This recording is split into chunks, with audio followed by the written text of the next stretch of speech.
What's going on, everyone? TomGorian back again with episode 3 of the F1 2021 My Team Career Mode with Spiker. Today we are here for the highly anticipated Azerbaijan Grand Prix in Baku. Let's face it, anything can happen in Baku, okay? Listen, those two races, they don't mean anything, okay? It's like your ex-girlfriend, okay? You had a good time, it could have been better, you know, you could have done better, but, you know, she doesn't mean anything to you now. I mean, you've got this girl now who you know anything can happen with, and anything might happen, and you're just like, yeah, you don't mean anything to me now. Let me move on, and let me go to this woman. That's how I feel about this track. Anything can happen in Baku. We've got two upgrades coming, a powertrain upgrade and a chassis upgrade. They're going to come for the Canadian Grand Prix. As far as the development race, we're in the mix with Alfa Romeo, but listen, yeah, those two races, they don't mean anything. It's all about this race. Please like, subscribe for more, and let's do this. It's time for the Azerbaijan Grand Prix.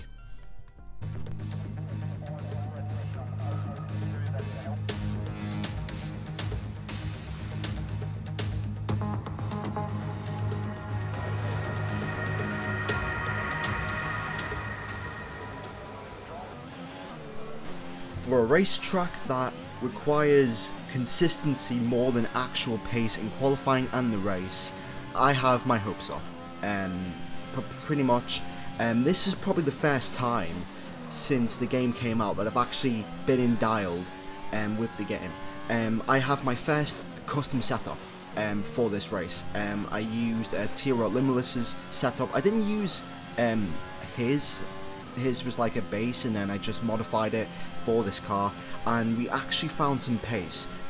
Not enough to get anything major out of the car, but the car did feel much better than it has done in Spain and Bahrain, and for the first time I was actually really happy with my pace. You'll notice that I've actually changed the qualifying format. We're actually doing full quali now, so instead of doing short quali, we're doing full quali. The reason is because apparently the AI are a little bit too overpowered in short qualifying, so we're pretty much doing full qualifying for the rest of the series. As you can see, we're down in 21st place, so it's still realistic. We haven't really changed much. We're still on 105 difficulty, but as you can see, we're gonna go on the main straight now, and we're gonna cross the line. We're pretty much 3 temps up. Where is this lap gonna put us? I think it's going to put us P17 in this race. That lap was actually a decent lap. I feel like I could have gotten a 10th pretty much in Sector 2, and that's where I was gaining most of my time, in Sector 2. But the AI just in Sector 2 are really just, they're so quick. As you can see, Bottas gets pole position in Q1, but we finish 18th, where we qualify ahead of Mazepin, Latifi and George Russell, and we're only behind Mick Schumacher and Sergio Perez as well. That's very interesting. Perez, what happened to Sergio?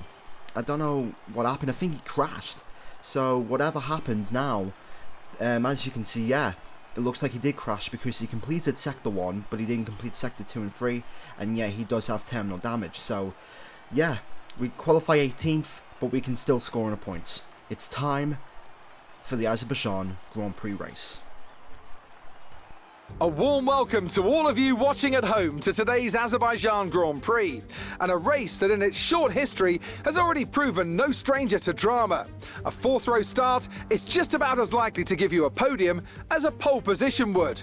And remember, in 2017 and 2018, both Lance Stroll and then Sergio Perez took surprise podiums here. The Baku City Circuit measures roughly 6 kilometers and is made up of 20 corners and 2 DRS zones.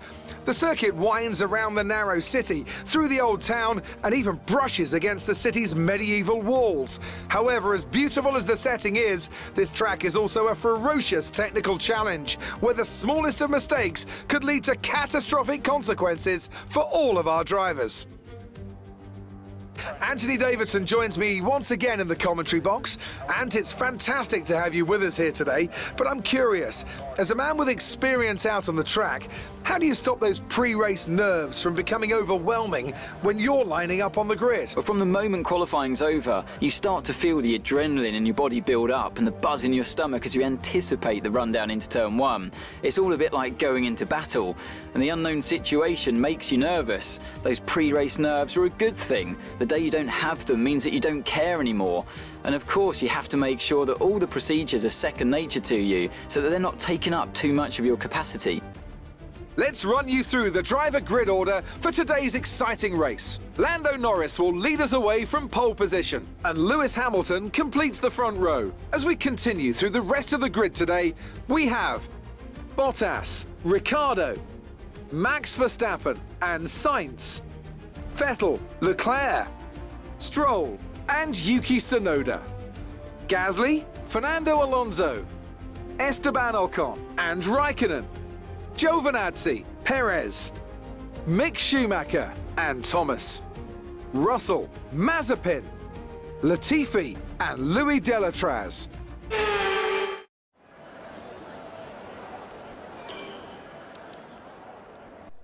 Lando Norris gets his first pole position of his Formula 1 career. Wow. It seems to me like McLaren is really the second best team on this game. Obviously, the performance patch hasn't came out yet. Here's the setup that I'm running. 6.8 wings. I think 6.8. I should have went 6.7 for this race. But yeah. Anyway, it's Baku. Anything can happen. We're getting ready for 5 red lights. And it's lights out and away we go in Baku. It's a decent start there from us. A bit of a wheel spinny start there. As we head towards turn 1, we're going to back off there. George Russell goes down the inside in towards the first corner. We're going side by side with Sergio Perez in towards the tight turn 2. We lose the back end there a little bit, but we're ahead of Sergio Perez. There's a yellow flag somewhere. Someone's crashed. There is simulation damage, so Baku is now really, really tough as we now move on towards lap 2. As you can see, Fernando Alonso and George Russell going side by side. They have tremendous respect for each other. Going in towards turn 2, we're going to do the switchback here and try and get a better exit. George Russell is ahead, but there's no DRS until lap 3, so we're going to get a good slipstream with us and George Russell. Russell goes defensive. We're going to have to go on the racing line around the outside of George Russell. Can we make the move stick without hitting the wall? Yes, we do.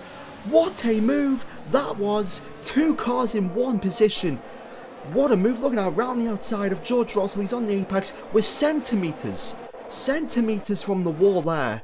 And in Baku, literally, those types of moves are very risky because you can't risk it with the walls, and especially on simulation damage as well. That was so close from being a front wing loss or just terminal damage with the floor or the barrage boards.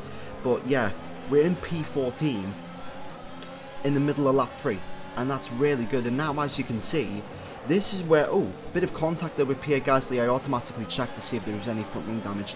There isn't. But yeah, this is the part of the race where you really want to be, where the front car is getting held up by a train of 3 or 4, and they're losing around about 4 tenths a lap. So that was really the moment where we could really keep up. As you can see now, at the end of lap 4, Fernando Alonso in the Alpine pretty much sends it down the inside with the DRS, and he is in now P14. We drop down to P15, but all hope is not lost in this race because it's still a long race to go, and as long as we can just tag along with Fernando Alonso with the DRS, we should be able to get back into this race. As you can see, lap 6, we're in P9. Hamilton is in P11, so I think Lewis Hamilton made a stop there. As you can see now, we are in P6, now P5 at the beginning of lap 7, so everyone's making their first pit stops. The soft runners are making their first pit stops, so the 2 stop could, I think the 1 stop actually could be the main reason why we score points. Lap 7, we're actually in P4, and Fernando Alonso and Lando Norris, we're going to have runners. We're going to try and stick to the slipstream of Ocon.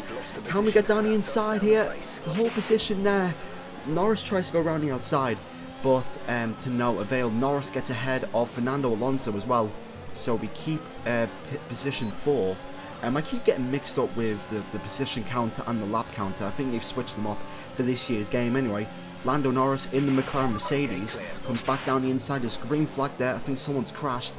We're going to try and hold it. There's a safety car in this race. The first safety car, I think, of the F1 2021 My Team Career Mode. I think that's the first one. I couldn't really find why the safety car was out. I think it was just debris. The engineer told me that the debris was out on the track and they had to clean it up.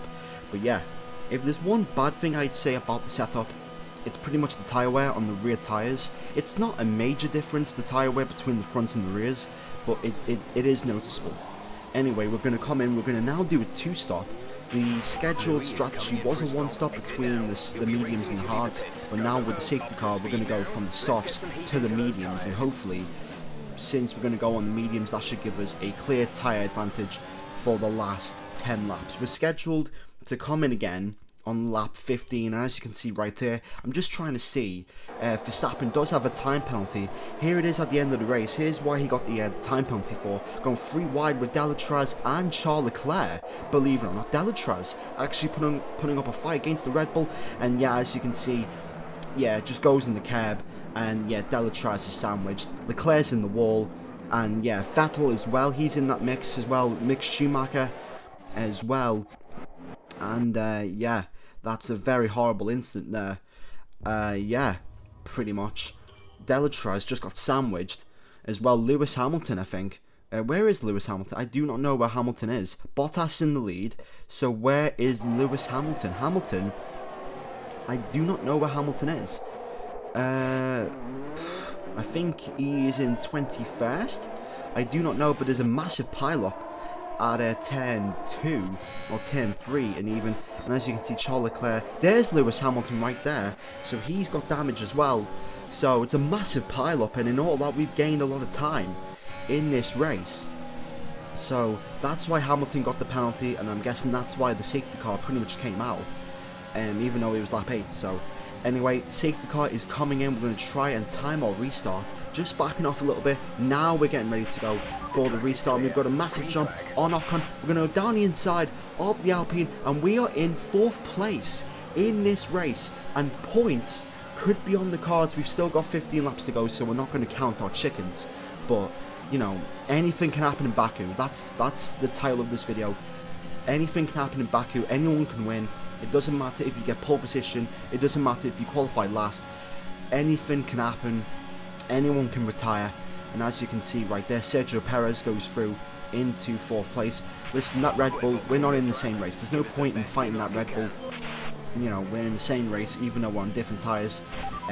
Lap 15, we're going to box for the medium tyres.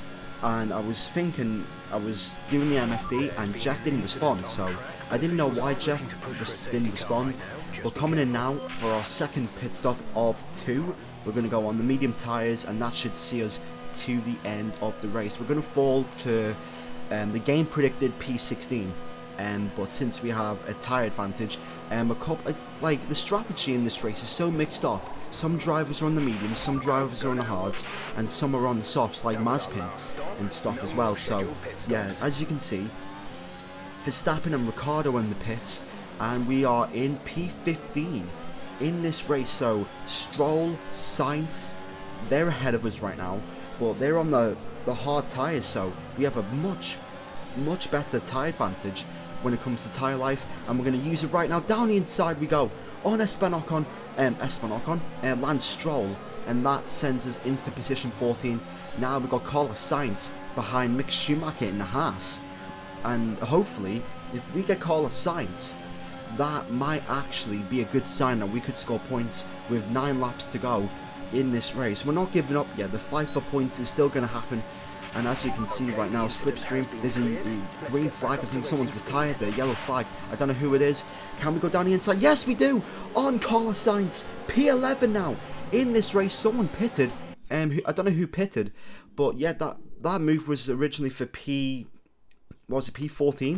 and now we're in P11 now. So what happens here? I think Carlos Sainz doesn't retire. I think Hamilton pits as well. So yeah, who comes in? Who is the cause of the yellow flag? Ah, it's Alfa Romeo. It's Antonio Giovinazzi. He has an engine failure, and that is not good for the Alfa Romeo driver. So now, lap 17, and we're pretty much so close to the points we can taste it. Our teammate, I don't know if he pitted, but our teammate's actually in 9th place. So if we can get a double points finish in only our 3rd race of the season, that'll do wonders for us. As you can see now, the main straight, Mick Schumacher. Schumacher is actually going into the pits, so we're actually in the points. And now we're going to overtake our teammate down the outside, around the outside, in towards turn 1. And that is P9 in this race. It's a double points position for Spiker in only our 3rd race back in Formula 1. That's epic in this race. I don't know if Delatraz has done a 2-stop. Hopefully he has, because if he has, we actually have we're in a good position to score points. And now, as you can see, on the 2nd strip we have DRS and ERS. We're going to go round the outside of Kimi Räikkönen in the Alfa Romeo. We have the grip and we just out-traction him, and we are in P8 in this race with only 7 laps to go. So as long as we hold on, as long as, you know, we don't crash or anything, as long as we keep it on the track, we should be good to go for this race. And I wanted to see about my teammate. Unfortunately, my teammate came in with 6 laps to go, so yeah, with him doing that 2nd stop, he pretty much ruined all the chances to score points for himself today. But hopefully I can get more points. We're actually in P7 now with only 5 laps to go, and as you can see, Verstappen is right behind Räikkönen. When it comes to the Red Bull, I'm not going to fight Verstappen, I'm going to let him by. But yeah, the most important thing is I don't fight with the cars that I'm not supposed to be fighting with, to the point where, you know, I damage the car or crash or retire. That's the worst case scenario. And as you can see, Verstappen is past Sainz there, so Verstappen's only 4 seconds behind. But as you can see now, Leclerc is actually getting held up by Tsunoda, believe it or not, and he's actually losing around about 4 tenths a lap. And that's the lap time we're actually gaining on the Ferrari. So part of me wants to try and challenge the Ferrari, part of me doesn't. There's no point trying to, you know, make a move when we don't need to. The objective is to score points, and we don't really need more points than anything else. 6th place will do, or maybe 7th will do in this race. But as you can see, cut to lap 25, the end of lap 25, Verstappen gets better traction, a good exit, and we're not even going to fight him. We're just going to let him by. You know, there's no point. We're in the top 10, and as long as we can hold on for these last 2 laps, then we should be on for our first points finish of the season. Only 3 races in to this career mode, and we're literally on the verge of scoring points as we begin the last lap of the race. Verstappen all over the back of Leclerc. Leclerc trying to go down the inside of Tsunoda here, and that's doing wonders for the Red Bull. Verstappen side by side with Leclerc. Gasly as well, he's going to try and make a move. They're going to go 3 wide in towards turn 3. Tsunoda on the inside here, bit of contact with Tsunoda, and literally Tsunoda is round. Ricciardo gets through, and that move was not going to work. And thankfully we don't have any damage to our car, which is the main important thing in this race. Verstappen is now in P4. He got off the better of it. Anyway, around the main straight, Valtteri Bottas wins in Baku. It's another Mercedes win for us after Lance Stroll took victory in Spain. But Valtteri Bottas wins, but it doesn't matter. Max Verstappen finishes 4th, Leclerc finishes 5th. But in our return to Formula 1, we're going to get 7th place, our first points finish of the season. Can you believe it? Another fantastic victory for the Silver Arrows. So Anthony, what made the difference out there today? Without a doubt, the safety car changed everything today. The key to their success was keeping calm and reacting to the situation quickly. We've seen teams in the past throw away wins because they were too hesitant, but here they were decisive, and that's allowed them to take the advantage.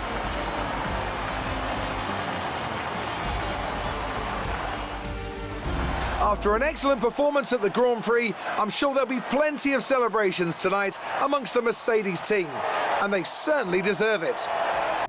So Valtteri Bottas takes victory in Baku with Lando Norris and Sebastian Vettel in third place, just like in real life.